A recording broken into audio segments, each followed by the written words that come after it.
Nerd could rise up. It could get elevated. Nerd could rise up. It could get elevated. Nerdcore used to be just a made up. Welcome back to. There's no clever intro to this one because you've had the clever intro on the first one. This is part 2. Well, okay. So it's MCU Phase 1 Avengers Part 2. We did Part 1 last week while BRob was on the road. Mm-hmm. This is Part 2. This may be 2 of 2. The way that we discuss things, this may be 2 of 3. Yeah. I'm hoping this is 2 of 2. I've got faith too. I also know that the three of us, when we get together, we like to talk. And that's a good thing because we go through everything. So we always learn something. We really do. Yeah. You guys have a lot of stuff that I don't know half the time. So these are fun. These are just fun to do. So with that, welcome to Every Man's Guide to Nerddom, where we are two 30 to 40-something-year-olds who talk about pretty much whatever we want. I'm Chris. And I'm Kyle, and you guys might know us as Guyver and K6 from the Twitches. If you don't, the links are down below in the bio. You can click on those things. Go give Mr. Chris here a follow. He's the one that's Guyver. And watch us when we do other things as well, because we do lots of things. And with us is always through... Follow K6 too. Yeah, you can follow me too. Follow both of us. I don't care. Follow me, follow him, follow us both. Follow us both. Follow us both. They're a package deal. We are a package We are a package. No, don't say that. Now they're not going to want to follow. It's a glorious It's package. like left nut and right nut. Mm-hmm. Right nut. Left nut and rough nut. Mm-hmm. Yeah, that's what it is. That beautiful voice, if you guys don't know, is BRob with us again. He's been with us through all. So welcome back, sir. All this MCU-ness that we've been doing. So thank you. Let's start off by saying thank you, BRob, for sticking it out for this. I know it has been a big commitment, time crunch. So we really appreciate you sticking this out with us. It's been a lot of fun having you on here because you know as much, if not more than we do about a lot of comic stuff and just a lot of nerd stuff. Yeah. So we appreciate you. When it comes to sports, BRob will definitely be on here because Kyle and I, BRob cracked a joke earlier this week about sports, or I think it was last week, towards the end of last week. And he said, I made this reference because I know you wouldn't get it. And I'm like, I got the Googles. Oh, yeah, the Morgan Anderson, yeah. Yeah. Kicking the coverage, yeah. Yeah. Yeah. So, but seriously, thanks for joining us. I appreciate it, man. I appreciate the opportunity. This is a great outlet. I enjoy getting to spend time with you guys. I normally wouldn't get to. And I mean, I owe you probably at least a dozen more hours just to make up for the Captain America when I had to bail out, and I hated it because I love that movie. No, I'm excited. This has been awesome. So. Yeah, it's great. We seriously appreciate you being on. And like for me, I don't know about Kyle, but for me, this is a good outlet for me just to blow off steam. Like if I'm having a shitty week at work or just nothing's going my way, I was getting a little, I freely admit it, getting a little depressed the older I'm getting because, you know, old friends that you have don't seem to want to talk to you as much anymore. They don't have time. You know, everyone gets busy. And this has just been a great outlet for me to be able to just do something fun that I've always wanted to do. So it's just good for me. Therapeutic. I agree, man, for sure. Especially I hadn't been able to work out in the last month or so, and this has really kept me in a good mood or a better mood. I think good. People I work with would challenge that if I'm ever in a good mood. Are you the grumpy guy? You're the grumpy guy, aren't you? You know, I've got several reviews that said stop being grumpy. Dang. And generally my response is, well, I need people to stop being dumb. Yeah. Well, he's got a good point.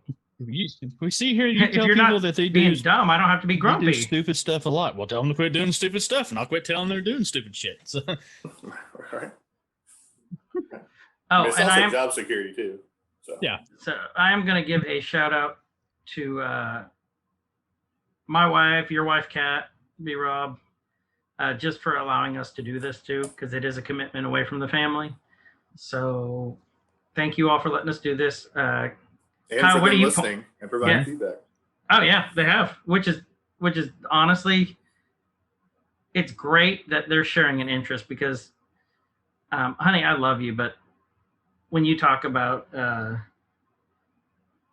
some of your autobiography stuff, books you're reading, I don't know if you noticed that my eyes go vision white, and you can see the little drinking bird sometimes in my head that Homer does. So thank you, love you, Kyle. How about you? My kiddos that are slowly being more understanding. Little man, he still has times where he doesn't understand the time commitment or time actually for that matter. No, think about it.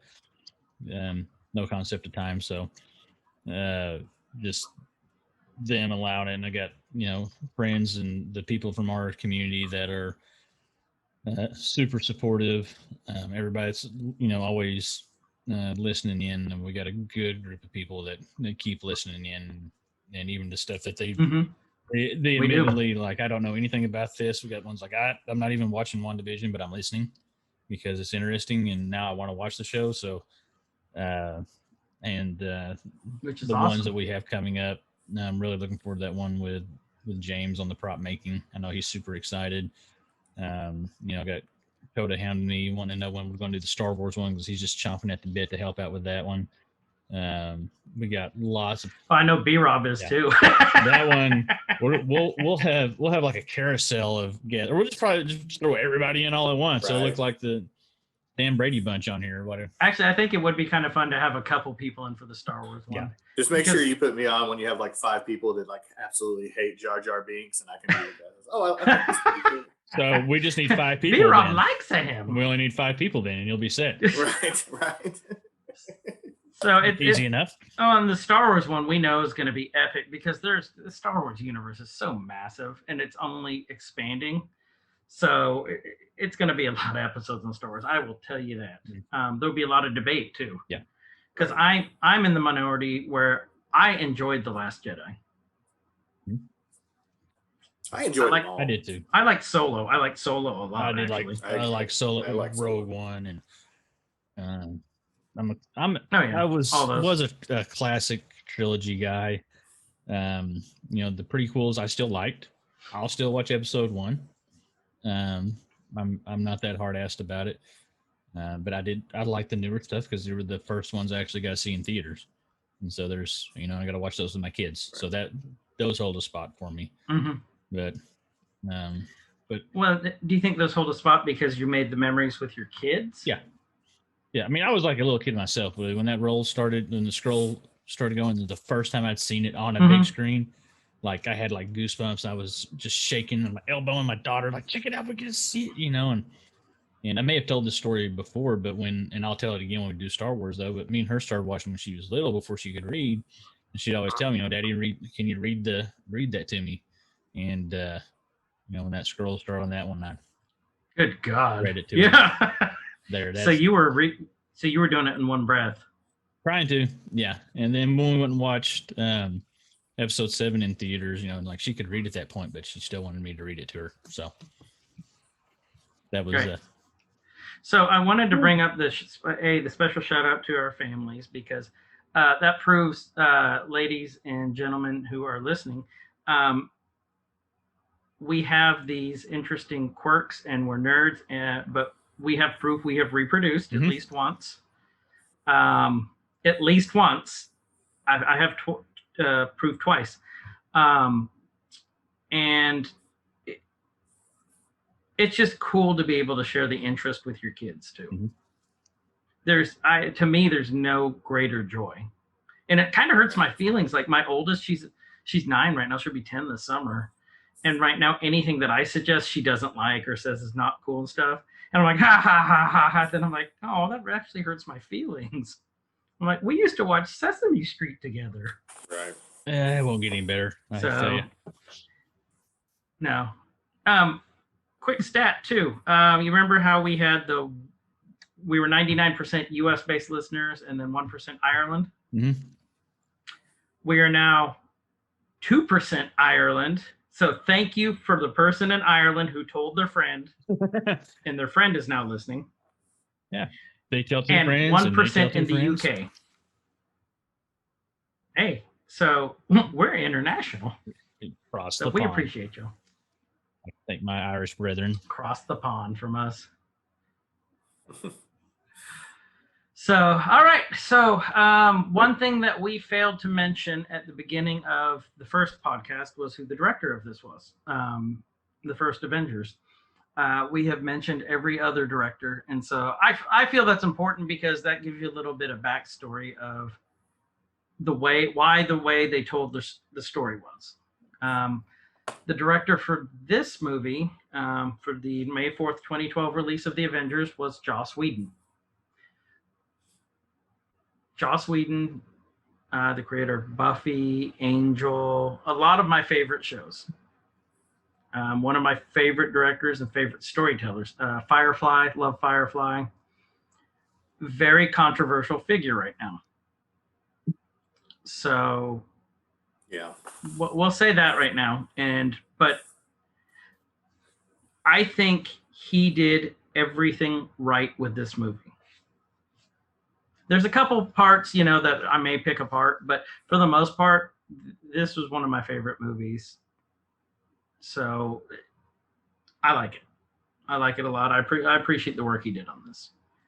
I can't say Did he write and direct, or did he just? I want to say he wrote and directed this. Let's IMDb this. He did the screenplay. So your writers were Joss Whedon, screenplay, Zach Penn, story. There was one more. Actually, no, Joss Whedon, screenplay and story. So he got credits for the screenplay and for the story itself. So he very heavy-handed in. He didn't produce it, so he wasn't the triple threat. No, he wasn't the triple threat, but still really good. And by the way, all you guys who are asking questions in the Discord, keeping the Discord chat going, we appreciate you. That's exactly what we want. We want to spark debate. We want to spark everyone talking and just sharing their interest. If you all have an idea for a show that we aren't currently doing or have lined up, just let us know. So everyone's got something that they're nerdy about, and we want to cover it. So with that, we left off at like mark 32, minute 32 on Avengers. Right after Coulson was talking to Steve and Natasha, and they're walking away, and Natasha says, I thought Coulson was going to swoon, and asked if he showed him his Captain America cards yet. So we will pick up from there because she asked, do you want to sign the trading cards? Did we ever see the trading cards before that? Or was this the first time it was even mentioned? This was like the second time it was mentioned, but I don't think you see the cards until way later. Did he? He mentioned it in the Quinjet, right? Right. Yeah. Okay. So we didn't see any vintage. Right. Yeah. Okay. Or near mint or something like that. Right. Because it took him forever to find him.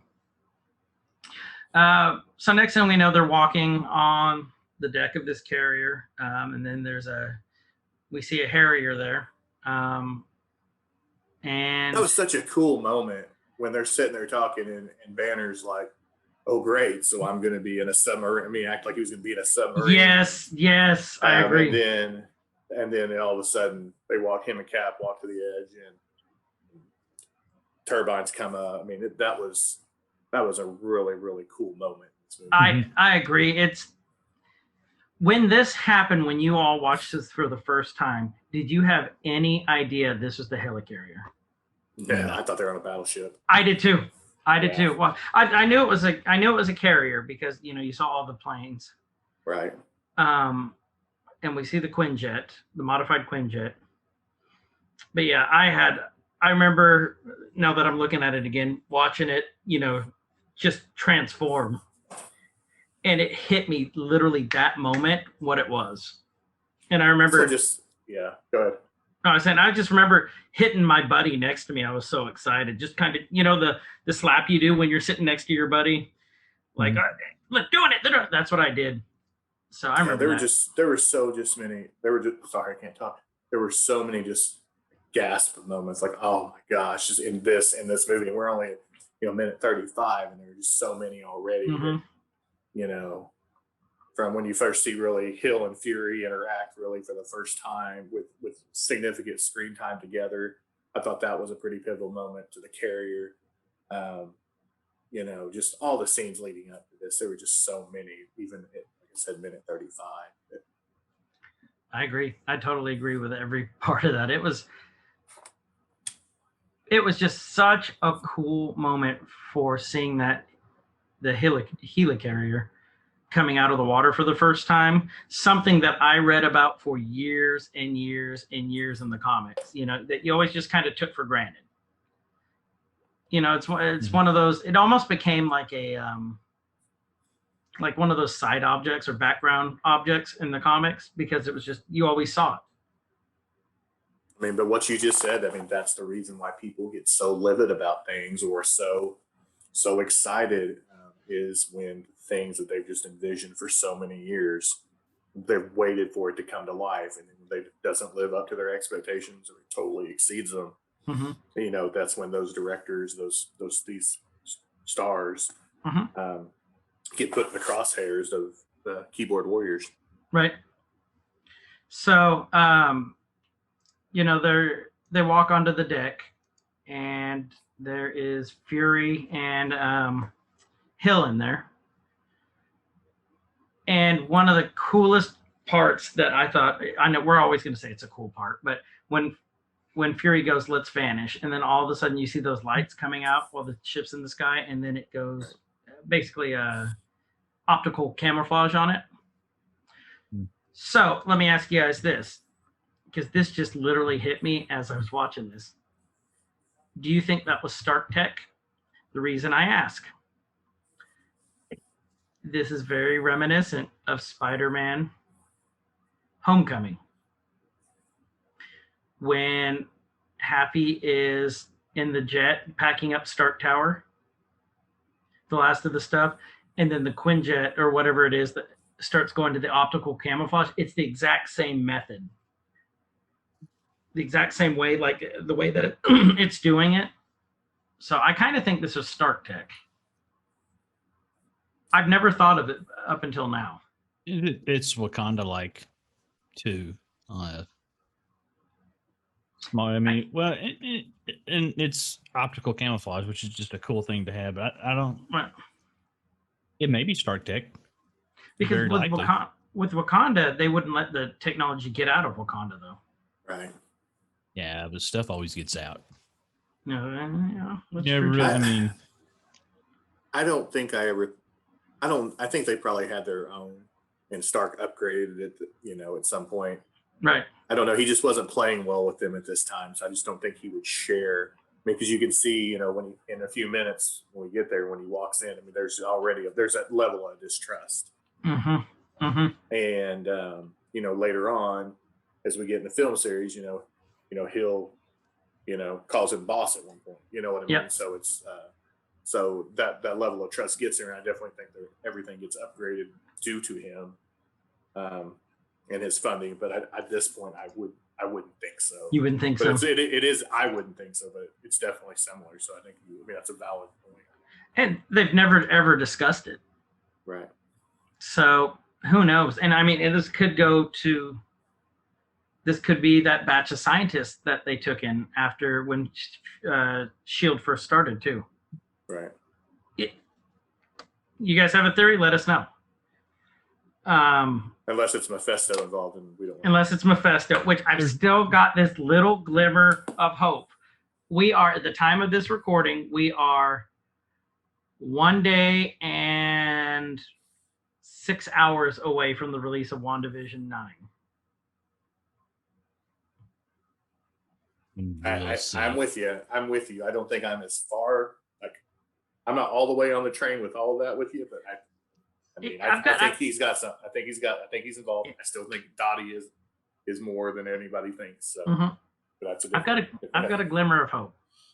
Yeah. At this point, I don't think it's going to happen, but I've got a glimmer still. I think we'll see Reed before we see Mephisto. God, I hope we see. If Reed. I had to throw money on somebody showing Something. up. That's who I'm hoping who we're gonna see. Although my money at this point might be on Strange. We're gonna see. So Nah, that's in the Nerky. Go listen to the Nerkies. Well, that's what Um, all's that always was been on just a Strange. tease. Yeah,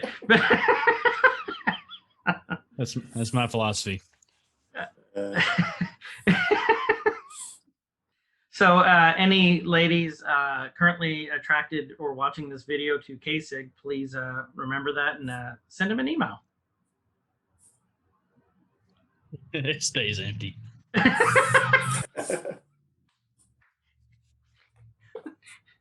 His dating email folder is empty. Mhm.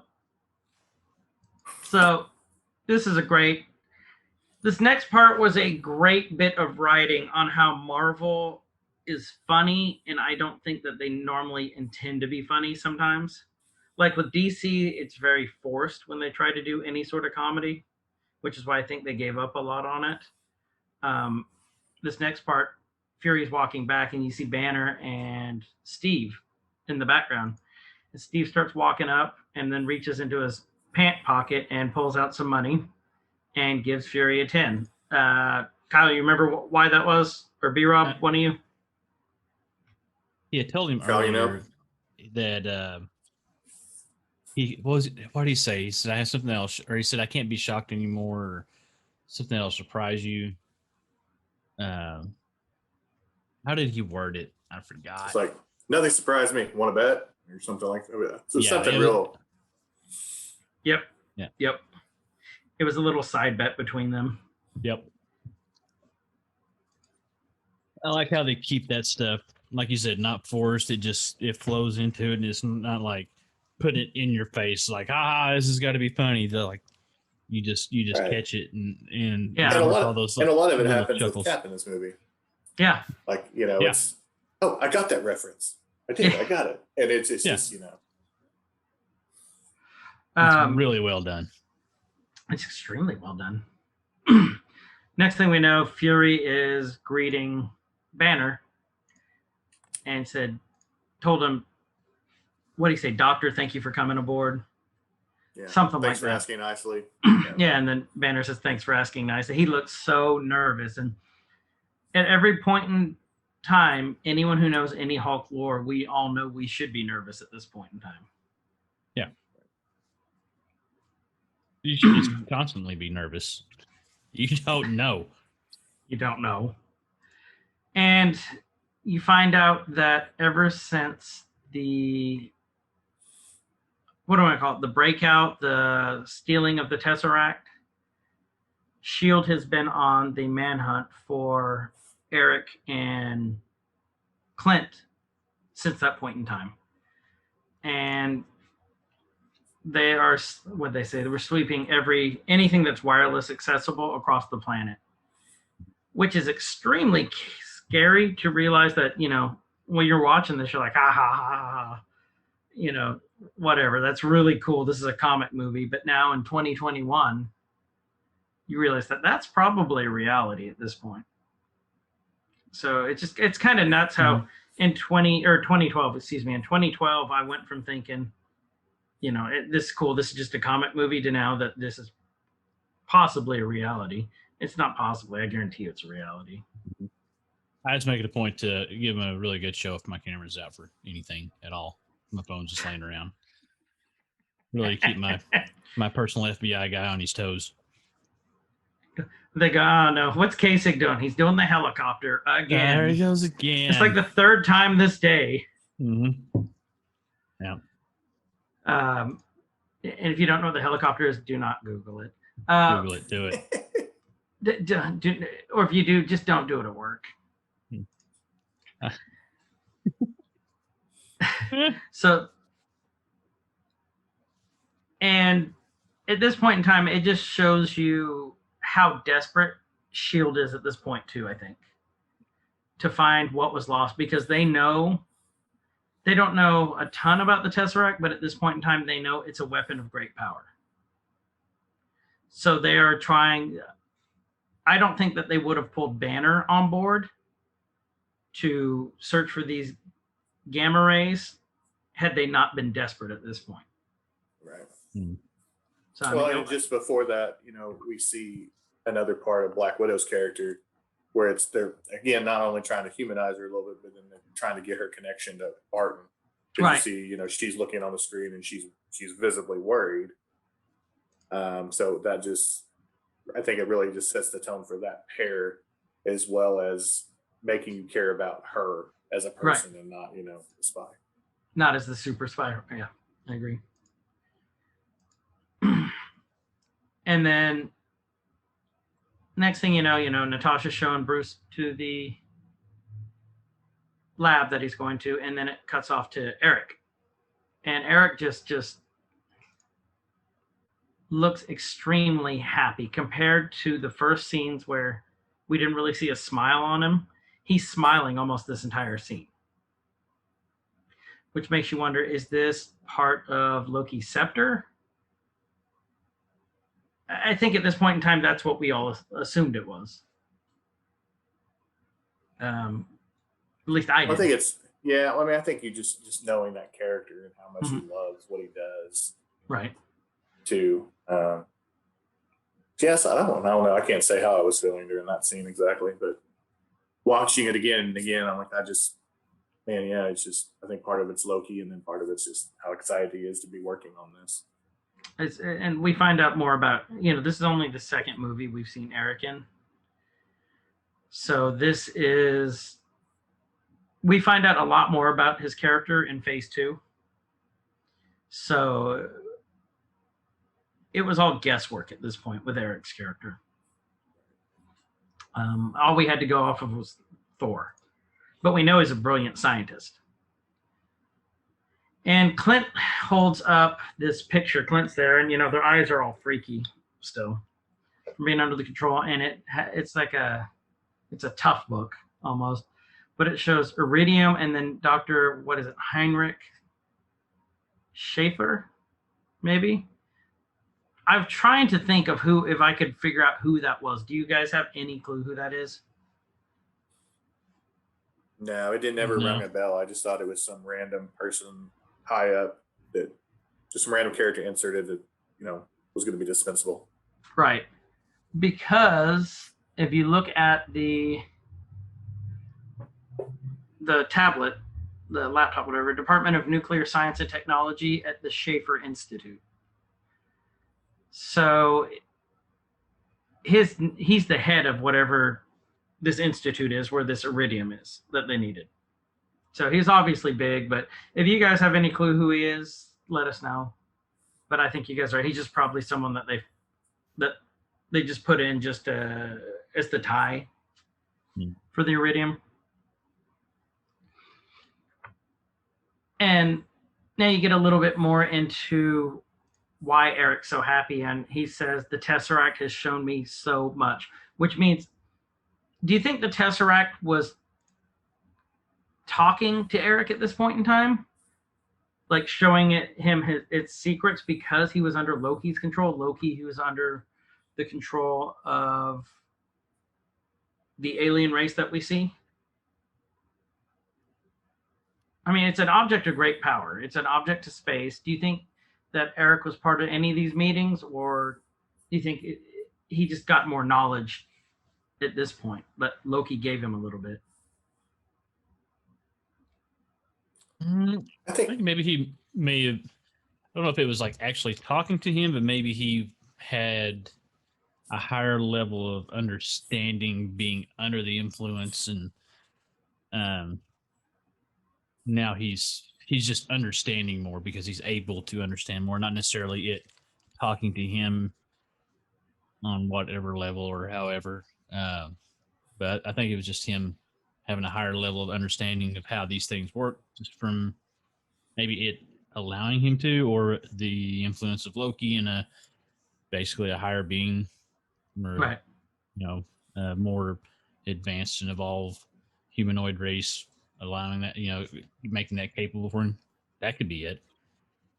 I felt like it was just what it was showing him, like opening up what it could do, and just the opportunities for the overall plan, that whether Loki had divulged to him or not, but where it could, the possibilities because of the Tesseract and what it could do. Because what was Eric was an astrophysicist, wasn't he?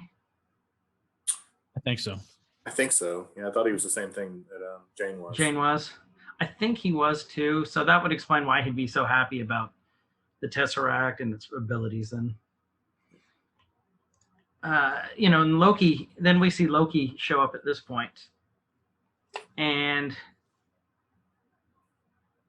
he asked Clint. He said, "What did it show you, Agent Barton?" And Clint just turns and just ever so slowly tells him, "My next target." And he's like, "Show me." And then out Clint pulls this bow, and I thought it was kind of a cool part, just like a compact bow. And he does this little motion where he opens it up, and it didn't officially tell who his target was at this point, did it? No, it didn't. No. So next thing we know, we're back on the helicarrier, and we see what's his name? What was his name? BRob? Jasper Sitwell. We see Jasper Sitwell sitting there. If you guys don't know who Jasper Sitwell is, pay attention to this name as we go through the Marvel movies. He's the bald guy with the glasses. So you're going to want to pay attention to him. Similar to Kyle's distrust for all blonde women in movies with Nazis in it. Bald people with glasses, I don't trust due to this man. he betrayed BRob. Yo, what's on the action figure, BRob, where he hurt you? It was the staff. But you see Sitwell sitting there. He's looking at, there's on these monitors, there's pictures of Barton, and then there's a picture of Loki. And it looks like just a bunch of high-tech stuff, like a high-tech dossier almost. And like some maybe some facial recognition software somewhere. So they're trying to find these guys. And it's trying to match up the voice recognition too. I think from like cross-reference from the cameras and cell stuff. And you see Steve sitting there, sitting next to Coulson, and Coulson's telling him it's a vintage set. Took me years to get it, And Steve just kind of looks pretty annoyed at this point. And then Coulson just keeps talking about it and says, near mint. And then Sitwell turns around and says, we got a 67% match. And they're looking, and then we're going to Germany, and we see Loki. That was such a cool scene that's coming up. That unfolds. Yep. It was very, I just remember thinking, man, he looks like a badass. It was very, and now I can say it, but now I can't, but like Joker-esque. Like I think about Heath Ledger's character, Heath Ledger's Joker. Heath Ledger Joker. Okay, I'm like, which Joker? Right. Okay. Right. Well, just the setting of this scene had a little bit of it with the, what was it? It was a museum or they were doing the auction there, but it had like a kind of a DC feel to it because you had that cool old like Gothic style architecture. I guess it's Gothic. I don't really know my architecture that well, but it kind of had a little bit of DC feel to it. Yeah, there's a lot of money scenes. Like you felt like Gal Gadot could have just been coming through there with a dress on. Bruce Wayne's going to be there too. They could have walked in. I agree with that. I never thought of it that way, but yeah, you guys are absolutely right on that. It's okay, yeah. I don't know, but just Tom Hiddleston's just mannerisms and how everything that went down with this scene when he's going into the building, coming down the stairs, gets right to it. It really does. It gets right to the chaos. Well, and then we see for the first time in this scene also, we see the suit, the Captain America suit, the redesigned suit that Coulson had a hand in. Mhm. From the boots to the helmet. And so this is the, I want to say, modern Captain America design that we pretty much knew at this point. I mean, it was redesigned a lot for the movie. More body armor type, I guess you could say, without the ruffles that we're used to. And wasn't this one kind of his mask? Wasn't it kind of a hood? Yep. At this point, compared to later where it's an actual mask. Yep. I feel it like was more of a hood. Yeah, it was almost like a cowl. Yeah, if you see Absolutely. in later scenes, he's actually got the hood thing. He's like down and hanging off it. Right. It's like a Captain Hoodie. Captain Hoodie. Next thing you know, we see agents going down, or not agents, security guards going down with arrows in them. So we know Barton's has arrived on the scene. Hawkeye. And BRob, why don't you describe this part here? I want to hear it from your perspective of when you already pretty much hit on it, but like when Loki was going down the stairs, like what you felt the first time you saw this. So I mean, he comes in, he just like he owns the place. Not a care in the world. Nobody's gonna stop him. And it's just he doesn't care what happens. And that's what I meant when I thought that Heath Ledger Joker-esque character. He goes straight to the target, throws him on a table, gets some crazy apparatus out that's going to take a diagram or a picture of his eyeball. And, I mean, jams it in there and it spins around, and it's painful because the guy's screaming. Chaos is erupting all around him, and he's just kind of smirks. Mm-hmm. And it's transmitting, the signature, the eye signature to Barton, who's trying to get in this vault to get this. And he was the guy that could open it. So, and then he just kind of smiles. I was kind of waiting for Loki as he turned around, like to lick his lips or something. It was very sadistic. Well, and go ahead. I gotta say, I think this is a very important part to show us just how much Loki sees humans as also. Yeah. Like, just killed this guy with no second thoughts. Slammed him on the table, jammed it in his eye. It's what did he say at one point? He basically sees us as ants. I think that was in Thor, wasn't it? That was the beginning of this movie, the ant in the boot. Yeah, analogy. That's right. Because he's talking to Fury. Yeah, that's right. It comes up again later. But so I see your Joker connection now. Just watching it, that's because it's very dark. It's extremely dark, which is what DC's known for. Right. And, I kind of expected more dark with, even though we said how sadistic he was, but Red Skull. I figured there'd be even more. He would be even more of a dark character than he was. But then we have Loki, and, I thought this just took this to another level with this character. Yeah. He's got so many levels of who he is. He's like an ogre. He's like an onion. They got layers. You gotta peel they them. got layers. You gotta peel them back. They both make you cry. Right. Oh, Hiddleston makes us cry. Okay. Hiddleston is such a great Loki. And then as he's leaving, he's walking, and then he morphs. There's the green and the gold with the horns. Turns in, and he gets the classic Loki costume that we know. And it's important to note too, the cane he had, it was a scepter, because you could see the big gem glowing inside of it. Yeah. That Next thing, cool. That was amazing.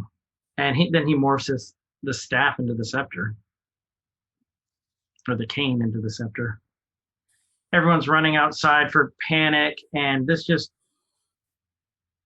shows a couple things. Just, if it was me, I'd be gone. I would have run as fast as I can and not look back. All these people just kind of stopped to watch him. And that's, I think, how he trapped a lot of them with his with his illusions around, kind of boxed them in. Right. They should have zigged when they zagged. They Yep. weren't out of there. Exactly. So Loki is giving this just great speech about how basically how humanity sucks and how he's above it and he should rule humanity. And he's talking about this, just walking through. Freedom is overrated. Yep. And then you have the, as he's going on this, the whole run of, freedom's overrated. You're meant to be ruled. I'm here to rule you. There's this overpowering, talking down on these people that he has kneeling before him. You have the older gentleman stand up, and I would say, he may be World War II age, if not old enough to fight, old enough to remember for sure the ramifications of that. And I like that. You kind of saw it coming that somebody's going to stand up and say something like, it's going to happen. That's the trope. That's the thing that's going to happen. But I like that they got the old guy that has seen it before. Yeah. Stand up and do it. And this whole speech and where they're at, they're in Germany, just totally set it up. Yeah. Perfect. I mean, it just, again, you guys have said how well they did this movie. So yeah, they really did. And a very important line is, he was talking about kneeling. He says, not to men like you. And then Loki just very matter-of-factly tells him, there are no men like me. And then the old man says, there are always men like you. Yep. It was just it was a great back and forth. Man, it was, can you imagine this scene without this old guy standing up? No. That's the little things that just like, Jesus, we're geniuses. Well, and what do you think if they would have done it with like a younger person? I don't think it would have worked as well. It wouldn't have worked as well. No, you just, that punk. Yeah. The guy with the mohawk. There he is. Yeah, just kill him, Loki. He's probably got a man bone. He probably does. They weren't cool back then. The Cap still would have saved him. He still would have saved him. Right. So Loki fires on him, and all of a sudden Cap jumps in from nowhere and deflects the blast with the shield and hits Loki with it. And then Cap's saying, last time I was in Germany, he's basically referencing Hitler, and just without saying it and saying, we ended up disagreeing because, Cap doesn't speak really ill of anyone if you think about it. Right.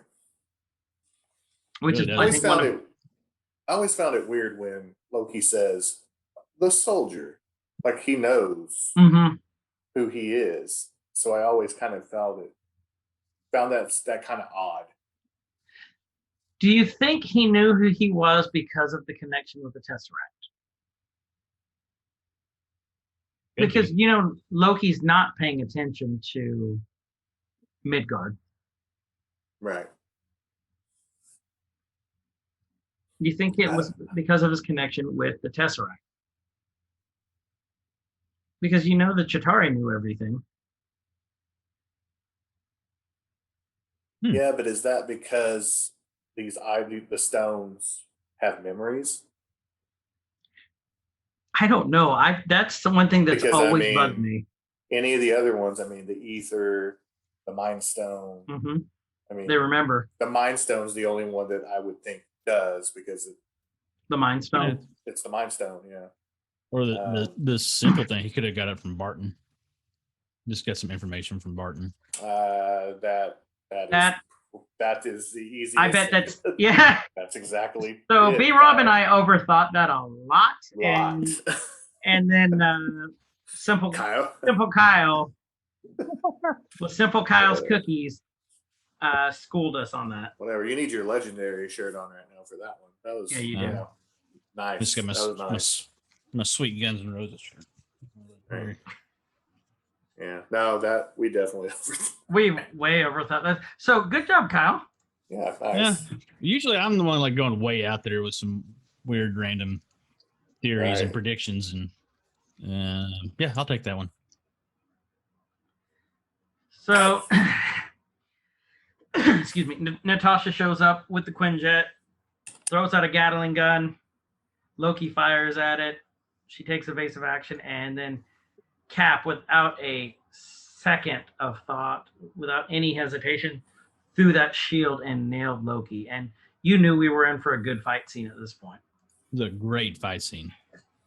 Like we already had one good one leading up to this, and so many good, like you talked about in one of the episodes prior, when and it may have been in reference to Thor and Cap, like when you had the two superheroes that meet, a lot of times they fight the first time they meet, and it's you kind of get this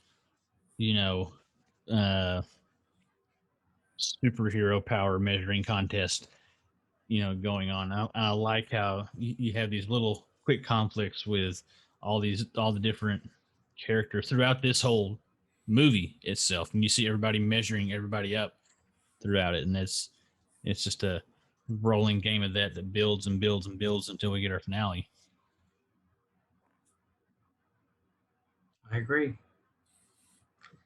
And then it turns into, did you miss me, Agent Romanoff? Yes, that's the part we're on right now.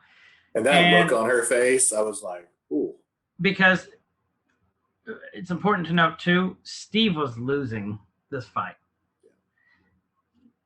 Loki is the weakest of the warriors, but he's still stronger than any mortal man. He's still a god. He's still a god. That's important to note.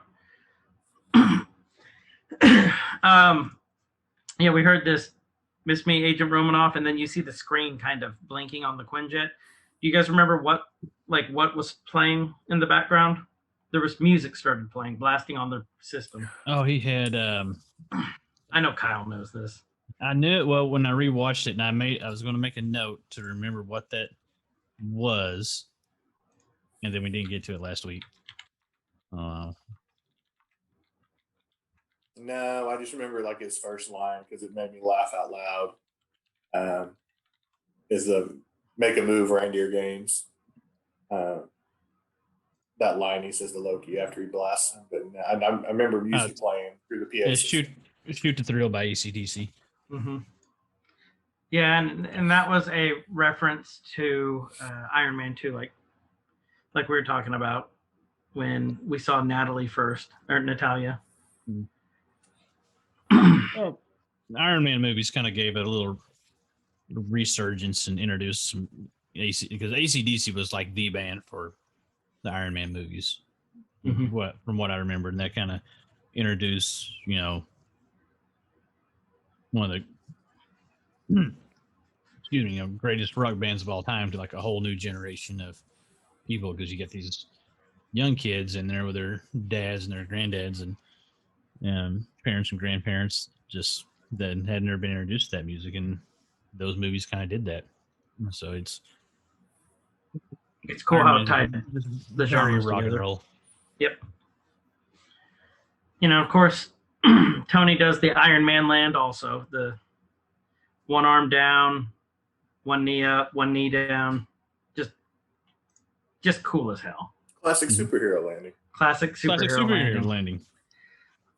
And then Tony puts his arms up, both arms up, and out come a lot of weapons. Yeah. At this point in time, that, like it was almost cartoony. You think back to something like your like Looney Tunes cartoons and different things where like guns would come out of guns, and like. Yes, that's how I got that. There's like, and you expect like another little pea shooter like to pop out the top of his head or something random, like more guns and more guns. That's just very Tony Stark. It is extremely. And then when he tells him your move, reindeer games, it's just fun. Just a fun scene. And then Steve's out of breath and he's like, Mr. Stark, and he's like, Captain. And that's the end of it. Then we see them transporting Loki over the mountains. Mm-hmm. And I remember watching this scene when they're in that Quinjet, how excited I got on this part. Because the minute that you saw the lightning and you heard the thunder, you knew what was coming. Right. And you know, Tony refers to Cap as a capsicle. That's always fun times too. Yeah, and then this is I just love that picture. Yeah. I mean, it's pretty spry for an old guy. What's your thing, Pilates and the capsule? But then they start talking about, you know, Fury. There's a lot of things Fury doesn't tell you. Yep. Stuff like that. And then to your point, there's the lightning, thunder. And then all of a sudden we see, yep. You scared of a little lightning? Not overly fond of what follows. Yep. And that's a great line too. Again, this movie just has so many great one-liners.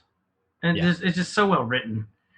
And then we see Thor landing on the jet and coming in, and you know, of course, Tony tries to stop him, tries to nut up to Thor, and Thor just hits him with meow meow, and takes Loki by the scruff of the neck and jumps off the Quinjet. So, yep, I got out of order earlier. So the Loki Cap fight was the first like really good fight of the movie, and then we just like rolled right into this, like within minutes. And this scene, you know, after, you know, well, we'll get to that part, but the scene with Loki and Thor, and you know, they're hashing out the family differences. It's the brotherly talk of it. I love how Thor hates him and loves him at the same time, and you can see it here, and you see it throughout all the movies. He loves him and he hates him at the same time. You know, if anybody's ever had a family member, brother, sister, cousin, or whatever, that you love them because they're family, but man, they do some stupid shit sometimes, but you still love them. Like this scene right here really hits for that. I think that's a great way to explain it too. Right. I really do. We all have that one family member that just makes you want to literally claw your eyes out. Well, and in their case, Frigga, it's their mom, and I think that's what really makes Thor so endeared to Loki, because if his mom can see so much good in Loki, still, no matter what, he feels obligated, but like Kyle said, he still loves him, his brother. Yeah. I mean, no matter throughout the end, but I think it's their mom's love that Rene Russo just portrays so well. I mean, she's always seems to have Loki's back. Yep. So loves him like a mother loves a child. What BRob is saying is Thor is a mama's boy. Really is what I think he's putting out there. Recently found out Chris Hemsworth is listening to our podcast, so I can give you BRob's email address if you want it. I didn't say that. He's not listening to our podcast. He said, "Yeah, you alluded." That's right. Liam is, but not Chris. Liam is. Another one.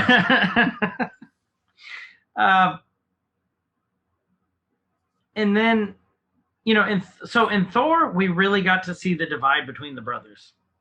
Loki's sense of betrayal, it not being told the truth, always, you know, living in the shadows of Thor. But during their banter, during this, the dialogue between the two during this scene, it all came out. Yeah. And so now you understand. I think this gave me more of an understanding than like the whole last half hour of Thor did. Right. Just because the writing was just way better on this one. Well, and not only those two, but Cap and Tony too. When you go back and watch it, and then you go to Civil War, you really see how different they are. And you know, just they really planted all these seeds. It's like you know, before Tony went after Thor, Cap's like, "Hey, Stark, we need a plan of attack." Stark's like, "I have a plan. Attack." I love that. It's those seeds, and you don't know it, and you don't see it until you get all the way past Civil War, and then you go back through these movies, and you just see their scenes see. together, the banter, a little bit of animosity. They're just different leadership, Right. and there's difference of who they are. I mean, So I will tell you all this, her, chugging through this with us. After you get through all the movies, you need to rewatch them, just like BRob's saying, because you pick up on a lot more. You pick up on a hell of a lot more. Yeah. And a lot more makes sense. I've been rewatching kind of as we go, try to help set up for this, and rewatching this again tonight, and I caught stuff again that I hadn't caught in the other 3 or 4 times that I've watched it, that just really, because I think I watched this probably 3 or 4 times before I actually even finished the whole run of the movies that are out there right now. And then just rewatching it tonight, there were a couple lines that hit, and I was just like, oh man, that's so good for, Infinity Wars and for Endgame. Just some things that are said that if we get to them tonight, we'll talk about them. I don't know if we'll get that far in this one tonight, but go back and rewatch them, because you catch so much. You do catch a lot. Excuse me. Next thing you know, they're just fighting, just like brothers do, except brothers who happen to be gods and who could, kill people. Yeah. But other than that, it's a normal brother fight. Like, it is. It really is. And Loki's just explaining he's seen the power of the Tesseract, and Thor is begging him to come home at this point. Yeah. And he's like, where's the Tesseract? He's like, I don't have it. And he's like, you need the cube to bring me home. And he's like, it's gone. I sent it off somewhere. I have no clue where it is. And then, what did he say? I've sent it off. I know not where. And then I love this part. Thor is pointing his hammer at him and says, you listen to me, brother. And then all of a sudden you see this flash of gold, red, and afterburners hitting Thor, and he goes off screen, and Loki just is sitting there and goes, I'm listening. Again, just the way Marvel does stuff makes it funny without, I think, not intending to be funny. Well, they do funny And right. I think they they intend do to be Loki funny, did originally. but they do it. They do it right. They intend to be funny without forcing them, trying to force it, and you being able to see that it's being forced. It just flows. They do it with the right characters. Yeah. Yeah. But I mean, this is what Loki did in the original. I mean, he gets them to fight each other. Mm-hmm. It's other people to fight his battles. It's a diversion. The master manipulator. God of trickery. So I do love this part too, where he said, you have no idea who you're dealing with. And Tony looks around, Tony being Tony, Shakespeare on the part. Doth mother know you weareth her drapes? And then, Thor doesn't know who Tony is at this point. He just calls him Metal Man. Mm-hmm. And cue fight. Here is the superhero pissing contest that we were talking about earlier, just sizing up and, seeing who's got the bigger hammer. Kyle, why don't you go over this fight? So, they, like I said, Tony, flies in, tells Thor, don't take what's mine. They exchange some, lines back and forth. Tony's being the smartass that Tony is, and Thor calls him a tourist, I think, and launches Mjolnir at Tony. Pressure, hits him hard, pins him up against a tree, and the fight's on. And they exchange a lot of good one-liners. There's lots of good fights back and forth, but the whole time, it's cutting back and forth, and you see Loki just sitting up on that little cliff, just reveling in all of this, just seeing this little bit of chaos that he's had a hand in creating. And Tony gets his licks back in. Thor calls upon the power of lightning, holding Mjolnir up. and Love this part. and zaps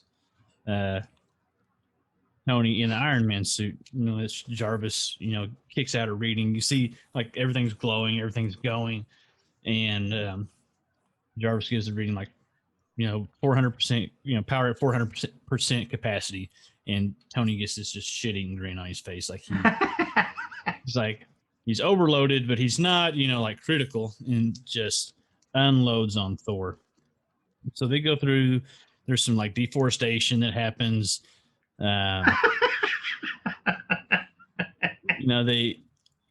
It's just a great scene, and it's fast and it's quick, and they're knocking down trees, they're slamming into mountains, there's repulsor blasts going, there's hammer swings, punches thrown, and they go on probably for a good a couple of minutes, but you do see how strong Thor is, because he starts to crush the Iron Man suit. He gets a hold of the forearm and starts to get a really good crutch on it, and they're going at it until Cap finally shows up, a couple minutes into the fight, and does his, well, he whacks them both with a shield, little kind of boomerang shield, ding ding. The shield throw.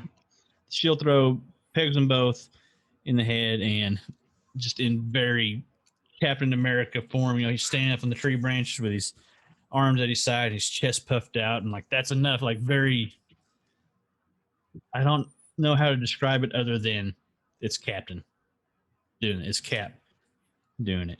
Pure Cap. It's pure Cap. Just very. What's the word I'm looking for without pissing people off? It's very Eagle Scout of him to do the way he, like, pops them. Boy Scout. Yeah.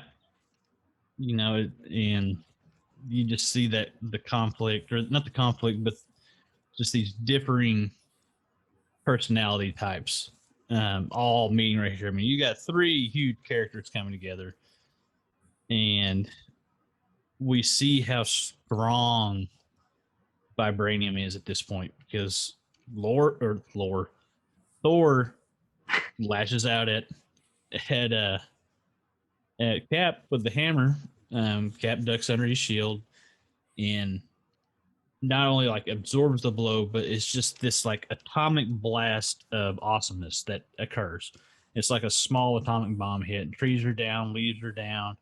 Thor looks slightly surprised, that this happened. So you can see that there's some subtlety to the buildup of not just their superpowers and their strength. I mean, you can see that Thor was strong enough to overcome Iron Man's armor, because you can see him crush it. But he's not, even with his, mystical magic infused Mjolnir, could not get through the shield. And so you kind of see the power scale and how things are balanced between these three, which I think is really important for any of your superhero movies, because, we've talked about before, you don't want a superhero that is OP, that's overpowered, that can do everything. So this scene kind of shows a balance between the three. You see each of their strengths, and you see where each of them are a little bit vulnerable to different things. So I think on the surface, it's a great fight scene between three awesome superheroes, but under the surface a little bit, you're seeing some development going and showing, strengths and weaknesses, and that's the core part of actually being a team, which they eventually do later, is you have strengths and weaknesses of your members and how you build off each other. So I think this is kind of that first little stepping stone for the full Avengers team, working together. I rambled a bit there. I got on a thing. No, good. Great explanation. That's a great explanation. Could not have said it better myself. So next thing we know. Yeah, the fight's over now. Fight's over. Nothing to see here. Move along. Loki's being led through the helicarrier at this point. And he has probably, 8 armed guards around him, 10 maybe. which at this point we know, that's not going to do anything. Loki's a god. Yeah. So I think it was more for force of show at this point. I mean, was it at that point that you guys realized that he's up to something?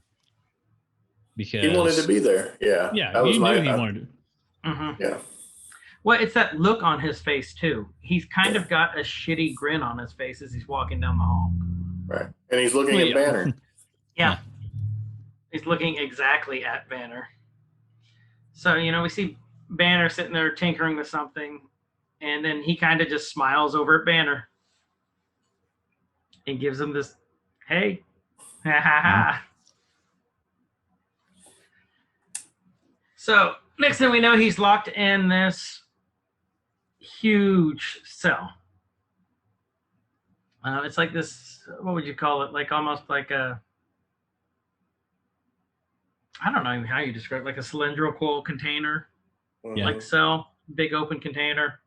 It's like a superhero fish tank. Mm-hmm. That's what it is. And then you remember what Fury was telling Loki at this point?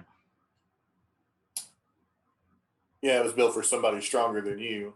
Yep. And then that's when you're like, oh, shit. Yep. We knew what Yeah. it was for, and we knew that, Fury being Fury had a contingency plan for his contingency plan for his contingency plan. And then you kind of see that other people are listening to this conversation. Mm-hmm. So you're like, oh, God, this is Well, really bad.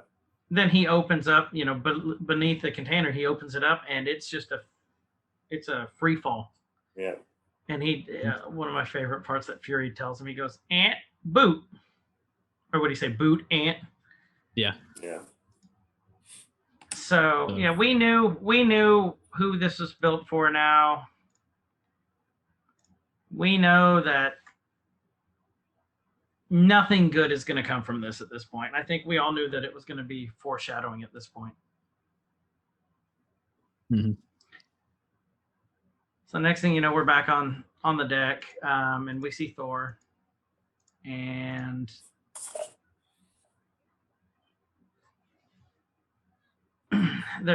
what did Thor say? He said something along the lines of, why are you guys keeping Loki here? And Steve called it. He's like, Loki's gonna try to drag this out. So he asked Thor, what did he say? Like, what's he up to? Yeah, like what's his plan? What's his play? And then Thor tells him, "Yeah, go ahead." Well, he said, yeah, he asked him, what's his play? What's he doing here? And Thor brings up the Chitauri, which I think this is the first time we hear their name, isn't it? That they're actually the Chitauri at this point. Maybe. BRob, do you know? They called him the Chitauri. Right, but did It they says say it it on before that? No. No. Okay, so this is the first time we actually hear the name. I thought early on when Loki was I think talking you're right. with the higher powers that be, that they brought up, that the Yeah. Chitauri would be at your He does. disposal. Okay. Yep, you're right. And so Thor has been monitoring what's going on all the time. He just now popped into the movie, but he's aware of where Loki has been and what Loki's been doing somehow. And now he's, relaying that knowledge onto the rest of the team. And, Cap knows right away that it's fishy that Loki's there. Like, he knows that Loki just let them take him. Like, Cap's not stupid. Like, he smells a trap from the get-go. That's Cap's thing. Cap is smart. That's one of the reasons he was picked to be Cap. But He's not a dumb guy. We talk about the lines that we like. This was one of the ones that I like, that, Thor is saying, he's my brother, or, you have to let me take, what do you say? You have to let me take him, or care how you speak. Yeah. Cause they were talking bad about Loki. Yeah. So, Banner said you can smell the crazy on it. yeah. He's like, Mine's a Loki's bag full beyond, of cats. Yes. and, Thor said, he's beyond reason, but he is of Asgard. So Thor is still, loyal to his people and his brother. And Natasha says, he's killed 80 people in 2 days. And Thor's quickly like, well, he's adopted. That little line of, Right. he's my brother, but he did some bad shit. Okay, yeah, he's adopted. That was one of my favorite lines of the whole thing. Now they're just trying to figure out. They know he's after the iridium. They're trying to figure out what the iridium is for, and you get Tony coming back in with his Tony lines of, calling Thor Point Break and these references. Of course, the Thor's not going to get the references, but very Tony. It's not a Tony entrance unless he makes a smart ass comment about somebody when he walks into the room. And then Tony goes on about the why he needs the iridium. He goes into a lot of the science behind it, and they're asking, why are you when did you become an expert? And he's like, last night when I read the material. So it re-solidifies that Tony's cocky and he's got cool toys and he's a good scientist, but he's also really freaking brilliant because he was able to digest what I would say thermonuclear astrophysics would be a fairly complex subject that he's able to grasp an understanding of in a day and a half reading. No, that's what I got my 3rd degree in. A minor last weekend. Nobody did the homework? Yeah. What's that? Nobody did the homework? No one did their homework. Yeah. Is that what Tony tells him? Yeah. He's like, that's what he said. Am I the only one? Yeah. Nobody did their homework. And so he's smart and he's cocky, but he backs it up. He's got his ways to back it up. And that's where, in my eyes, things like this is what made me really like. I liked Iron Man before this, but these little things like this, where you're like, yeah, he can back up the talk. That's why I like him. I think why he's a huge favorite of everybody. And it's not like it makes him endearing. It's like, it just, like you said, it just shows he can back up what he's saying. Mm-hmm. Yeah. And then here's another one of the brilliant writing phrases in here. How he turns 2 of the sharpest men that he knows, Fury saying, into his personal flying monkeys. And, Thor's like, monkeys, I do not understand. Steve's like, I do. I get that reference. Yeah, I get that reference. I understood that reference. And he looks really pleased with himself. Well, they were having all this like big scientific talk, Banner and Stark were, talking way up here. And then you have Thor and Cap that are just kind of, just happy to be here faces. And so Captain was just happy to participate and like have something that he could grasp onto. Well, and one of the important, it's not really important, but I guess this would be considered an Easter egg. During this scene, Tony points out the S.H.I.E.L.D. tech who's playing Galaga on the screen instead of doing what he's supposed to do. That's also, at the end of this scene, he goes back to playing Galaga, which we're like, ha, ha, ha, ha. But if you think about it, that's a foreshadowing to the end of the movie. It is. So, spoiler if you haven't seen this, but there you go. You mean they're going to fight space aliens? Weird, huh? I know. It'll be fine. It'll be fine. Everything will be fine. So I don't think we have to. Do we have to give spoiler alerts 9 years later? Nah. All right. We're good. We're good. Then we see. Oh, one important thing that did happen. This was when Stark planted his little disk chip hacking device thingamajig while he's walking around, checking out the computers and stuff. You see him, plant something, which is Tony still being smart and sneaky while he's talking big, because Tony usually has a slightly ulterior motive too at certain things, and the big overreaching thing, yeah, he's going to do what's right, but he's always got a little something going on the side, and this was the start of it, or at least hedging his bets and being smart about things. Well, like he says, I mean, Fury is the spy. You really think he's not hiding stuff? Yeah. I want to know what it is. So, And Tony just doesn't trust anyone but himself. right. And that's always been the thing. They have Loki's staff, and they're just, there's banter back and forth. And Tony's just being Tony the whole time, and Cap walks in just talking to him, and just, and here's where Tony first voices his distrust of Fury during this, between the three of them. And, Steve's like, you think Fury's hiding something?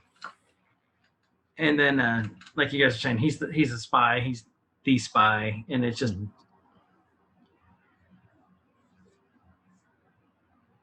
it's just kind of cool. I don't know. The whole dynamic of this scene, I just remember, I'm like, where are they going with this? Is Hulk about to lose it here? That's what I remember thinking at this point. Like, is Tony going to push Banner too far? That's all I could think about during this lab scene right here. I just remember thinking, what is going to happen to make them work together? Because this is very different than, the characters are different, and then just kind of the scenarios painted differently than how they came together in the comics. I wanted to know what that linchpin was. It was going to get them to decide to put everything aside and just get it done. Well, that might be something that would be good to discuss if it's possible to do in the time we have given, is because you guys know, I don't know because I haven't read them, how did they come together, and what, like, we know, and we'll see here shortly what does bring them together, which I didn't see coming. That would be the thing that would bring them together. But what was it, BRob? It was an alien invasion, wasn't it? Originally? Yeah. I thought it was Loki. I think you are right. I think it was Loki. I don't remember what it was other than just because they got them together. They were all fighting each other. I don't, because Ant-Man and Wasp were there. I don't remember. I'd have to go back and reread it. The original OG. What was the exact thing that? Yeah, I need to go. The difference aside, but I thought it was Loki. I think you're right.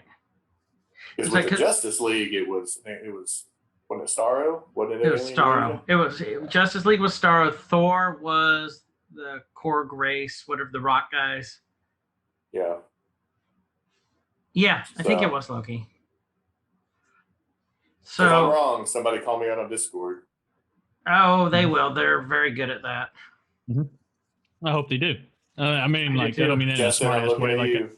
Like, Justin, you're being called out. Let us know, man.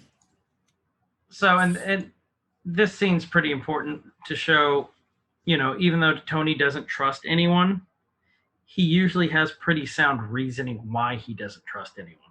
Yeah. And this shows this because Banner's talking about Stark Towers, how it's a self-sustaining energy source, and Tony's like, I'm kind of the clean energy guy, only clean energy guy around right now. And he's like, well, it'll run self-sustained for what, like a year? And Tony's like, it's a prototype. I'm kind of the only clean energy name right now. And then that's where Banner comes in and says, so why didn't SHIELD bring him in on the Tesseract project? Why are they doing energy and not bringing in the guy who just figured out how to run his entire building for a year without anyone else's power? It's an energy. Tony's an expert in energy. Right.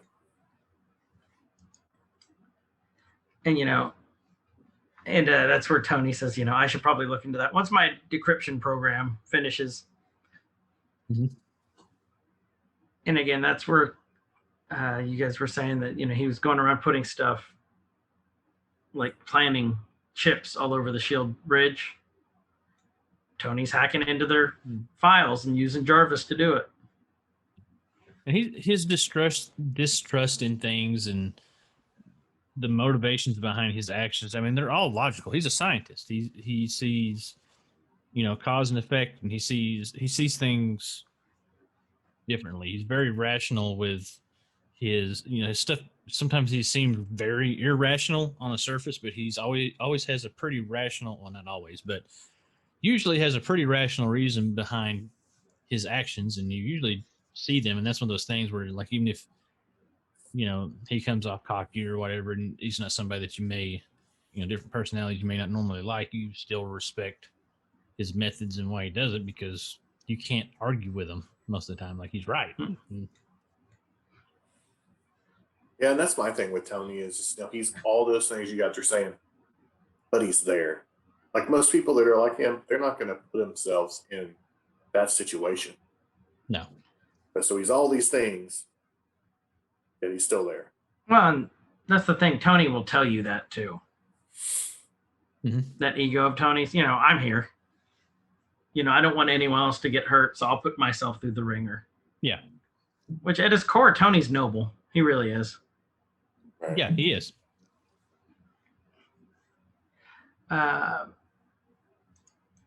They have, they're trying to convince Steve that something is going on, something is wrong. And you can see as Steve walks out of the room that he's second guessing himself at this point. He gets this look on his face and he kind of walks off. I'll talk about this part right here, BRob, one of you guys, because there's an Easter egg in here I'm trying to find. Not about after the Cap, Yeah, after Cap leaves and Tony and Tony and Banner are talking. So, they're kind of, at this point, they're discussing, what are they talking about here? Loki, I believe. And, they kind of briefly discuss the Tesseract and the power sources and all that, but it quickly shifts over to Stark asking Banner if he's ready to quote unquote suit up with the rest of us. Stark knows that there's always a chance for this to go haywire, and they're going to need him. They're going to need him. There's going to be crazy violence and fights and explosion stuff. He just knows it's always a possibility. And so he makes the little comment of, are you ready to suit up with us if the time comes? And Banner comes back. So, I don't get a suit of armor. He uses the reference, or he says, I'm exposed. I'm like a nerve.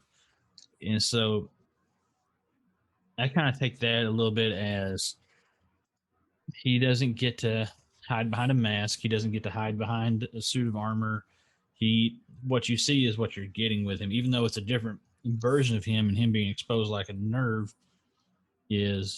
it's painful for him to make that transformation and Hulk out and be the other guy, as he calls him. Maybe not necessarily physically painful, which I'm sure it is, but he's the emotional and the mental strain that it puts on him, because it's a lot, and he has to deal with the aftermath. He has to deal with the aftermath of actions that he has yet to learn how to control, and that to him is super painful because it's still him doing it. It's just the other guy of him doing it.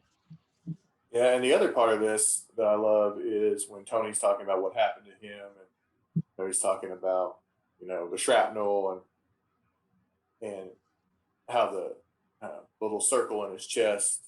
He's like, this is a terrible privilege. And, they're going back and forth, and that's what he's trying to get Banner to see is the Hulk is a privilege. Embrace who you are. Embrace who you are. Mm-hmm. And he's saying, I can learn to control things, and and then they go on just talking about the accident and all this stuff.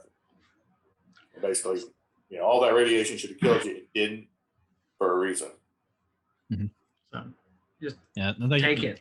He's doing that, and you're talking about the shrapnel and stuff, just kind of pointing out that they all have something that's wrong, I guess you could say. Some sort of wound.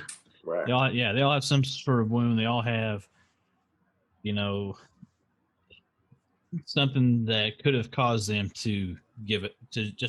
He's got freaking shrapnel in his heart. He could have just gave into it, but he fought through it, and he's using his what could have been his downfall and could have brought him down as his springboard into doing great things. And I think that, like what you said, he's trying to inspire that in Banner. Like you have, you see it as a curse, like how he sees the shrapnel in his heart. It could be a curse, but it's a blessing. Use it, embrace it and use it for good.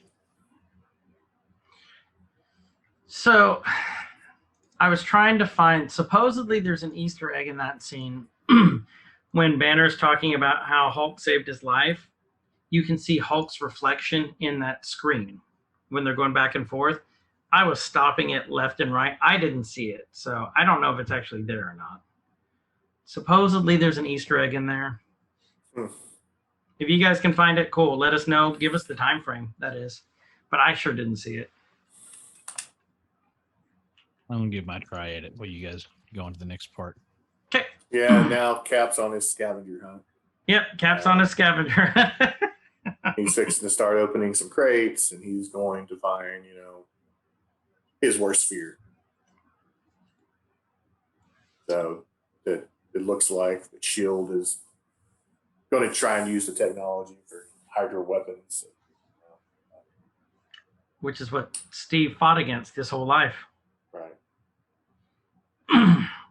Fighting against the bad guy. Next thing you know, we see there's old Eric again, just super happy, and he's got the iridium that looks like it's already been refined. So he's placing it into the little reactor, the little machine that he's building. And then they actually they reference Jane Foster, where Jane's been. Yeah, Just basically reassuring Thor. Yep. Which is that, just very suddenly she gets all the expenses, all the money she wants.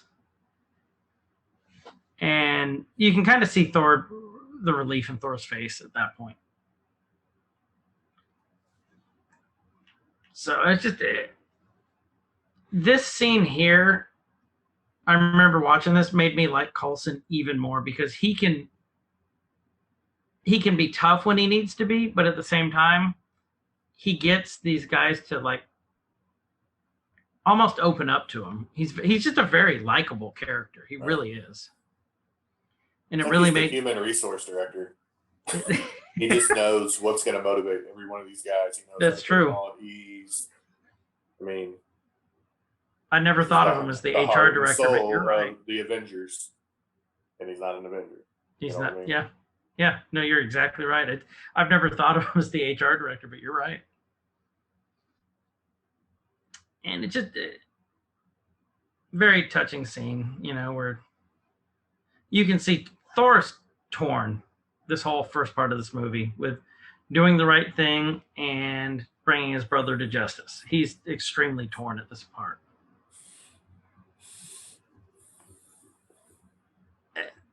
I mean, you can't really say more than that. This whole scene.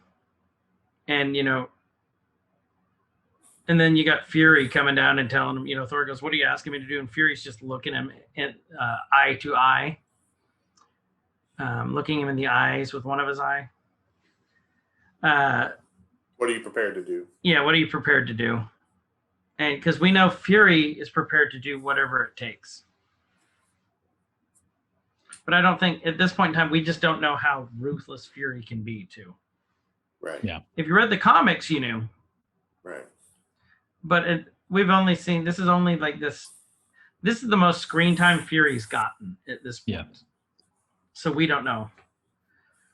And then you get that line, like, "Why do I feel like Loki's the only one that wants to be here?" Yep. Foreshadowing. Right. And then next thing you know, you see Natasha sitting there. She's having a chit chat with Loki about Barton. What's he doing? Where's he at? She's just talking to him. excuse me. You know, and this scene pulled me the first time I watched it, and it had been a while since I had seen this. So when I came back and rewatched it again here recently, it got me again. Like I totally forgot the how good she is at what she does. Mm-hmm. So Basically, long story short on this one, she gives Loki a bunch of bullshit stories, good. gets him to open up, tell what his plan is. Without telling And- what his plan is. Yeah. Like she knows what to listen for, and as soon as she hears it, that he mentioned what exactly did he say?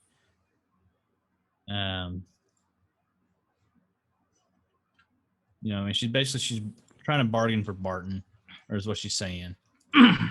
When he asks Yeah. her, well, what do you get for it? And, you know, what do you get for working for S.H.I.E.L.D.? And she's like, I got red on my ledger. I get to wipe it out. That's her motivation. And then Loki starts bringing up a bunch of her past. And he's like, Barton told me everything. Well, and then toward the end, she gets emotional. Mm-hmm. She says, "You monster!" And she's like, "No." And then Loki says, "No, you brought the monster."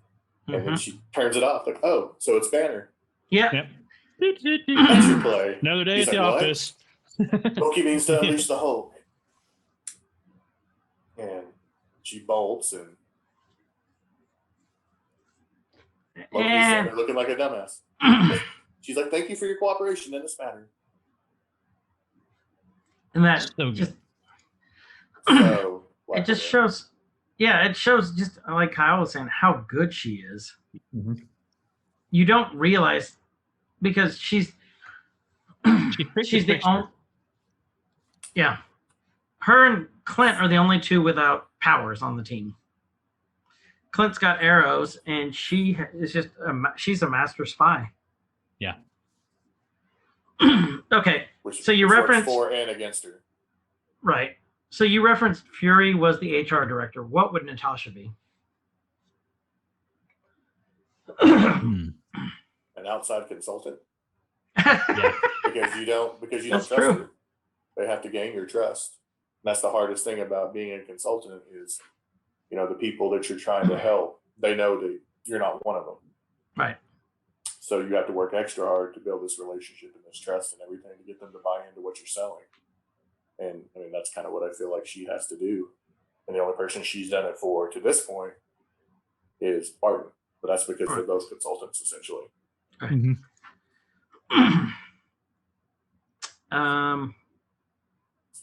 So we're looking here. So then she makes the call. They cut back, and you have Banner and Stark. They're starting to, they're talking with Fury about, where's the Tesseract tracking and all that. And then Tony asks, what's phase 2? Just like blunt, straight to the point, very Tony Stark. And then Rogers comes in and drops a gun. So it's all going to hell in a handbasket for Fury. Yep.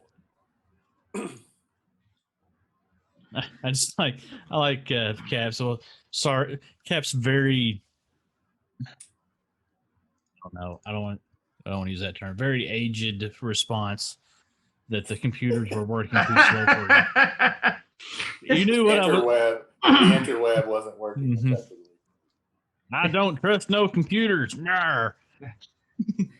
It's Get off my lawn. It's just the TV, Grandpa. It's not real. Yeah.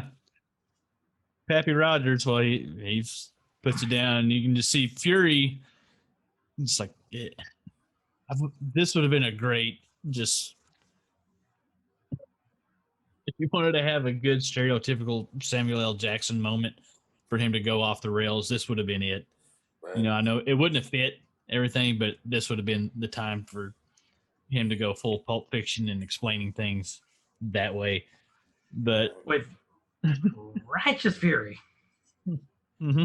Well, and then he's trying to explain something to Cap. Natasha walks in. Maybe I think Thor's with her too, but Then the blame goes to Tasha. Did you know about this? So it's like, shit. So you see where was this? Okay, so this is when the infighting starts, right? This is when they start pointing fingers and they're just kind of starting to nip at each other, and it happened pretty quick. And Cap's calling out Stark, Stark's calling out Cap. I'm still not sure if this just happened because of the conflicting personalities, or if this was some influence from Loki, like his powers. I think it was both. I think it was both too, and okay. I think at this point in time he had a connection with the staff too. Right. Well, yeah, okay. I definitely think it upticked people's emotions, and you can tell by at the very end of this scene. Banner doesn't even know he's holding it. Right. Mm-hmm. Well, and like you guys are saying too, it's like when you're drunk, you're gonna do stuff just because you're drunk. You're not gonna say things that you would not say. Yeah. It just releases your inhibitions. So I mean, you thought of it at some point, and so there was this tension was already there. This was just kind of the I guess you could say the catalyst. This was the fuse point. Mm-hmm.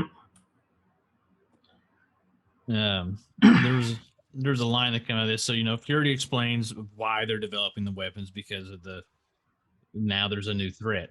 There's something that we hadn't seen before, and they're just throwing lines back and forth.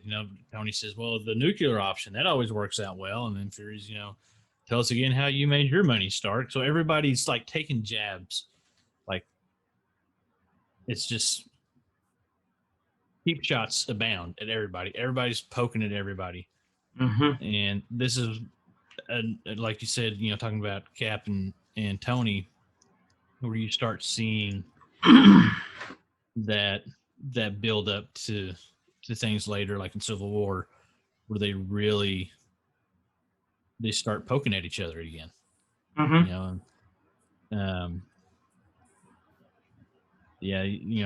Like I said, you see the staff glowing, so there's obviously some influence from Loki on there, which that's drawing his team to where they are. And then Cap and Tony have their conflict moment. Tony's calling out Cap. Cap's telling him, put on the armor.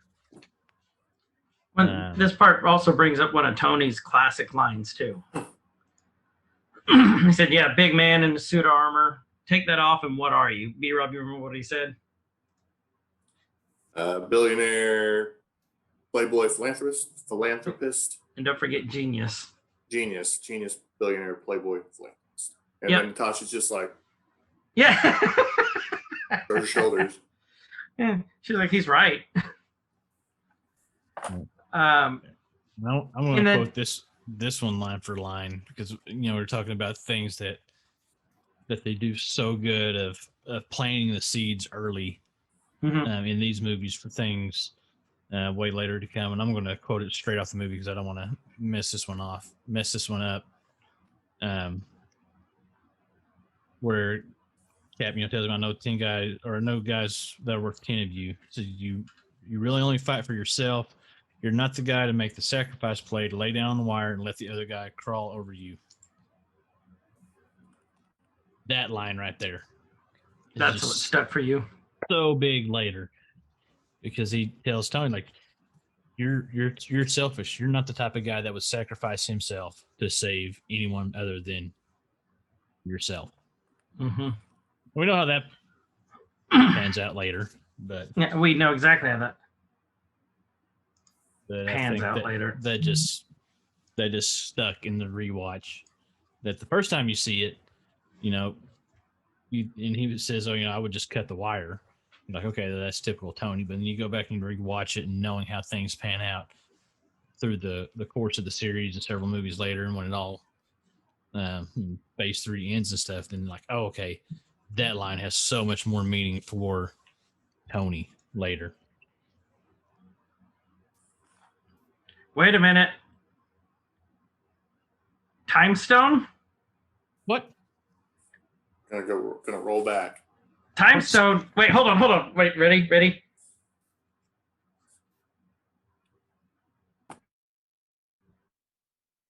You see that, Kyle? What happened? I did it! You see that, Kyle? I'm going to put another one of those cuts in. Yes, with the Time Stone. If you're listening to this, you need to go to the YouTube and watch what just happened. I just rolled back time with the Time Stone. I thought you could just pull that share. No, I mean You can that turn back time. too. Yeah. That was a good one, Kyle. Okay, so there's infighting, and then we see this Quinjet flying outside, which I really, really love this part because I can't find anyone who can tell you that Hawkeye's their favorite Avenger. I like Hawkeye, but I can't tell you anyone who says, he's my favorite. BRob, are you there? Is he frozen for you? He's frozen for me. He looks unhappy. He looks sad. BRob, are you sad? Look, he's back. My AirPods aren't working. You're fine. I hate, Did your I headset hate die? technology. These computers aren't moving Yeah, that fast enough computer for was him. 100% charged and it died. Video Right. kills battery. Real quick. We are creeping up on 2 hours, so. Well, would you like to end it here and we can continue? We can pick up again. We're at like, there'll be about an hour Your call, left. sir.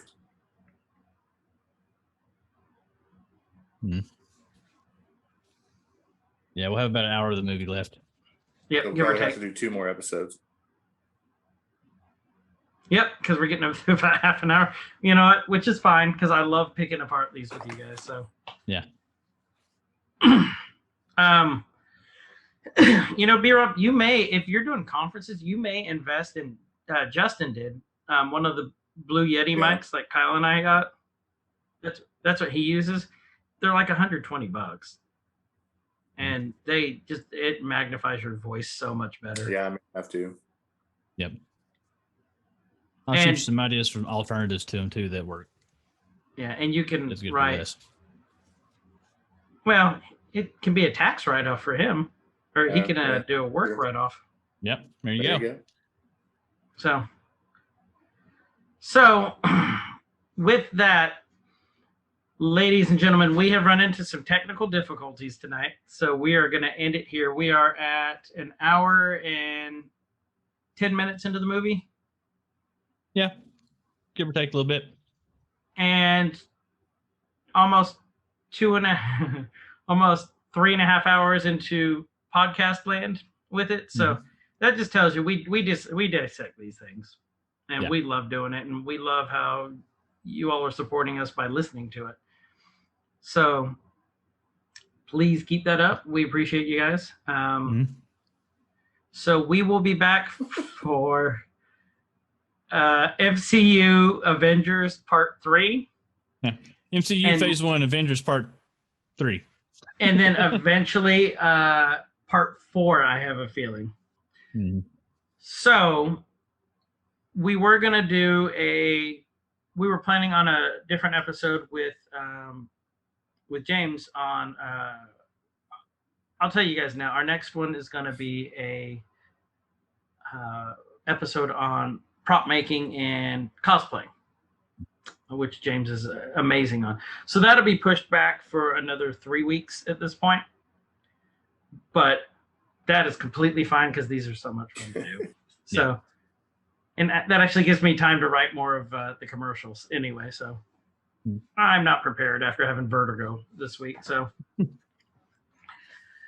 but with that, last episode we did the Nerd Drum. so we won't be doing it for this one.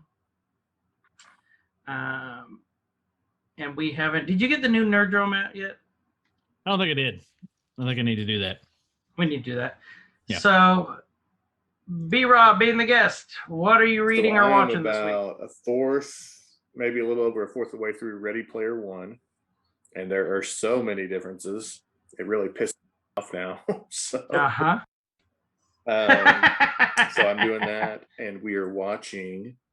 I'm behind a season on The Flash, so I am getting caught up on The Flash because I love that show. Don't know how I got an episode or a whole season behind. And then we are finishing also Rome. I can't remember if I brought that one up or not.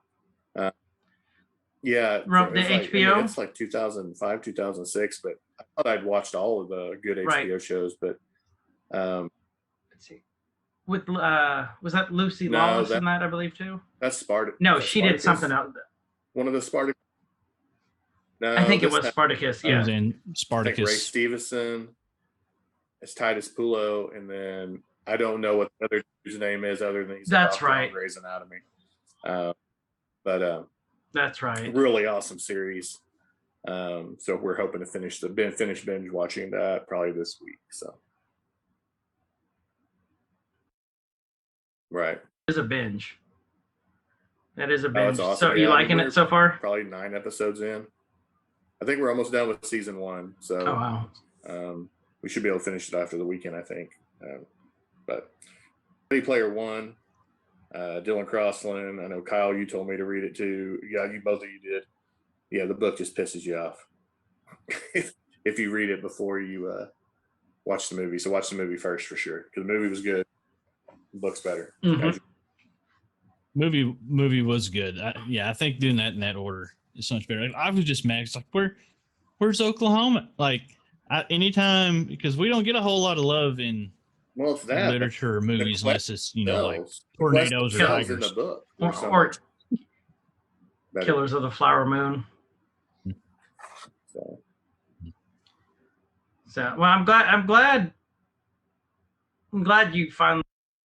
Right. Actually, about the second one already too. I got them as a package deal. So. Oh, I got to read the second one. Stop it! Stop it! The second one. So, Kyle, what are you reading or watching this week? I haven't got to watch much. The only thing that we actually had time to sit down and watch, because I had my kids this last weekend. I snuck this one in on my kids, especially on my daughter, because I told you like she's going to be a teenager like really soon, like within a few weeks. So I'm going to have a teenage daughter, and so that getting at that age where it's you can tell like I'm wanting to do things with her, and I realize that some of the things are just like those typical like very nerdy dad things, not like the nerdy stuff like we're talking about, but like when you think of the nerdy shit that dads do, it's like thinking of it from the eyes of a kid, like, oh God, why are we going to go do this, or why are we doing this? This seems so boring, blah blah blah blah. And so I tricked her into watching Goofy Movie. Such a great movie. God, such a great movie. And I that's one of my favorite movies growing up. I still watch it to this day, and like I instantly want to call my dad and and check up with him, like, hey, when are we going fishing and stuff like that. So I snuck that one in on her, and in hopes of you kind of sparking a little bit in there, like still there's reasons behind why we do things that we do as parents. Even if you don't see it now, you'll see it later, and so I hope that kind of stuck a little bit. And so that's really the only thing that I've got to. My kids go visit their mom, and so I get a lot more, try to get more streaming and editing and things in during this time, because I don't have the little interruptions, so I try to cram as much in as I can on during this time. And I think I've got one of our old episodes I need to go back and edit because we're apparently really out of sync on our audio. We like just redo it. Out of sync. Apparently we're ignoring BRob the whole time. That's some legacy. We're keeping that one. It's already out there. We can't retcon that one, BRob. When you all of a sudden in competition. So what we're watching this week is we're trying to get in at least 2 episodes a night if we can. The Chilling Adventures of Sabrina. I think we're on episode 10 of season 2 right now. And man, that show is just so freaky and good. It really is. It's nothing what I thought it would be. Because I was a big fan of Archie growing up, and like Archie represents Americana and just wholesome stories. And Sabrina's in there. Well, you think of the Melissa Joan Hart TGIF one too. Yes. And this 180s it. And then one of the main characters in there who plays her teacher, if you haven't seen it, for season 1, her teacher, we'll always know her as Missy from Doctor Who. That's who she's always going to be for us, as Michelle Gomez. I know you don't know, but she was great in it. She played one of the incarnations of the Master. So we did that. And then because of WandaVision, after this last episode, I've dug out and I'm rereading my trade of Vision Quest again, which is basically what WandaVision's based off of. So I've been rereading that. So that's where I'm at right now. Yeah, that's what I'm watching and reading. So, BRob, one thing you have learned this past week. One thing I have learned. How much I enjoy teasing my son about girls. It's the little things in life, and he's at that age now where a lot of the people he plays with right now, he plays with a lot of girls at recess, and a lot of his close friends are girls. But yeah, just tonight at his hitting lesson was a good example of being able to, hey, if you're going to dance like that in the batter's box, why don't you go ask one of those little softball players to dance? And that was after one of them called. So it was funny messing with a 7-year-old a little bit. Well, I think that's our job as parents. Yeah. Kyle? Learned a couple of things this week. I learned how to splice in some really interesting footage to our YouTube videos and how to reverse that footage for a really cool effect. So I can't wait till you guys see this. I was happy that it's out there. So if you guys haven't watched it, it's on our WandaVision 7 episode for you guys that are listening. I'm really proud of something I did on the YouTube side. So if you'll wait, isn't that on the 8? Or episode 8, sorry. Yeah, WandaVision episode 8. He's trying to retcon it. Yeah. Messed up, but it's there. Not my desk pad over. But yeah, learned that. And learned to, like, I'm pretty cynical of any service provider, whether it's, electric or water or anything when something's going bad. Like utility wise, I've had kind of a bad run last couple of weeks. There's been a water leak on my street for going on a week now that I've called in and nobody's come to fix yet. And it's really kind of screwing up my life with trying to get into my driveway, and because there's a dirt road access to where I actually park in the driveway and they still haven't fixed it yet. So there's that and all the other utility things were going on. But for almost a week now, I've been having really bad issues with my internet, things freezing up.